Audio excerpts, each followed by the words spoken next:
راشد ولی صاحب، آپ کیا سمجھتے ہیں بھارت جس سرجیکل اسٹرائک کا ایک بار پھر سے خواب دیکھ رہا ہے، پاک افواج مکمل طور پر تیار اور چوکنا ہے؟ جی ہاں، بالکل چوکنا ہے. اور یہ جب ہم ایسا جنگی جنون دیکھتے ہیں تو سب سے پہلا سوال جو ایز اے اینالسٹ آپ کے ذہن میں آنا چاہیے وہ یہ ہے کہ مقصد کیا ہے. اب دیکھیے، ایک نیوکلیر ملک ہے، ایک بڑی طاقت ہے، اور وہ کیا مقصد ہے کہ وہ اس طرح کا وار ہسٹیریا کریٹ کر رہی ہے؟ کیا اس کا مقصد ایل او سی پہ حملہ کر کے کچھ ٹیریٹری لینا ہے؟ کیا اس کا ہوائی حملہ کر کے کوئی ڈیگریڈ کر کے کوئی پاکستان کو امبیرس کرنا ہے؟ کیا اس کا مقصد ایک پوری جنگ پروسیکیوٹ کر کے لانگ ڈیوریشن اور الٹیمیٹلی پاکستان کو اس سے بکھرے کرنے؟ اب اس کا آبجیکٹیو ہی کلیئر نہیں ہے. اور ان حالات میں اگر آپ اس کا انالیسس کریں تو آپ کو صاف ظاہر ہوتا ہے کہ وہ اس وقت وہ اہداف حاصل کرنا چاہ رہا ہے جو اس کے geopolitical big power competition کے اوور آل مینیو میں آتے ہیں. اور وہ پہلا ہدف یہ ہے کہ پاکستان کو نٹ کریکر سچویشن میں ڈالا جائے اور ویسٹرن بارڈرز گرم کر کے اور ایسٹرن بارڈر کی طرف سے خود ڈپلائمنٹ کریں اور وہاں سے non state actors T T P اور بی ایل اے متحرک ہوں. اور آج آپ کو معلوم ہے کہ وہ 50 فتنۃ الخوارج کے دہشت گردوں کو جہنم واصل کیا گیا ہے. تو اٹ واز ایز ایف کہ یہ کوارڈینیشن تھی کہ ادھر سے ٹی ٹی پی آئے اور ادھر سے بھارت موبلائز کرے تاکہ پاکستان کی جو توجہ ہے وہ ڈائلیوٹ ہو اور جو اسٹیبلٹی کی طرف اور سیکیورٹی کی طرف معاملات جا رہے تھے ان کو ڈی ریل کیا جائے.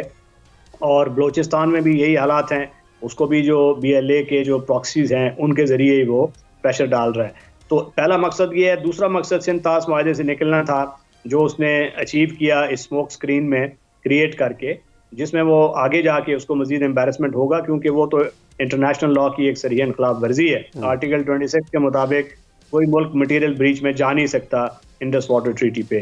اور تیسرا بڑا مقصد جس کی طرف دنیا اس وقت نہیں دیکھ رہی، بہت سے مبصر بھی اس سے صرف نظر کر رہے ہیں، وہ یہ ہے کہ وہ یہ ساری اسموک اسکرین کریٹ کر کے ایک وار ہسٹیریا، دہشت گردی کا ایک ماتم کر کے اور ایسی فضا قائم کرے، دنیا کی توجہ کسی اور طرف مبذول ہو جائے اور وہ اپنا کام کر ڈالے. وہ یہ ہے کہ کشمیریوں سے وہ ان کی جو زمین ہے، ٹیریٹری، پراپرٹی ہتھیانا چاہتا ہے، ڈیموگرافک چینجز کرنا چاہتا ہے اس وقت انلیگلی آکوپائڈ کشمیر میں. اور پہلگام میں یہ کل انسیڈنٹ کے بعد انہوں نے بہت سے گھر مسمار کر دیے ہیں کشمیریوں کے، ان سے پراپرٹی لے لی ہے، لیزیں منسوخ کر دی ہیں، اور ان کا آبجیکٹیو یہ ہے کہ یہ نان سبجیکٹ کشمیریوں کے حوالے کریں گے تاکہ وہ یہاں کے آباد ہوں.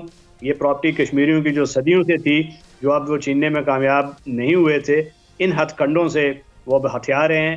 اور اس کے بعد وہ چاہتے ہیں کہ اس میں ڈیموگرافک چینجز آئے، غیر سبجیکٹ جو کشمیری یعنی کہ انڈینز آ کے آباد ہوں، آبادی کے تناسب تبدیل ہو، اور اس کے بعد وہ ایسی حکومت لائیں بی جے پی جو مزید اس کی کمپلیٹ انیکسیشن میں مدد کر سکے. تو یہ 3 اہداف میری سمجھ میں آتے ہیں.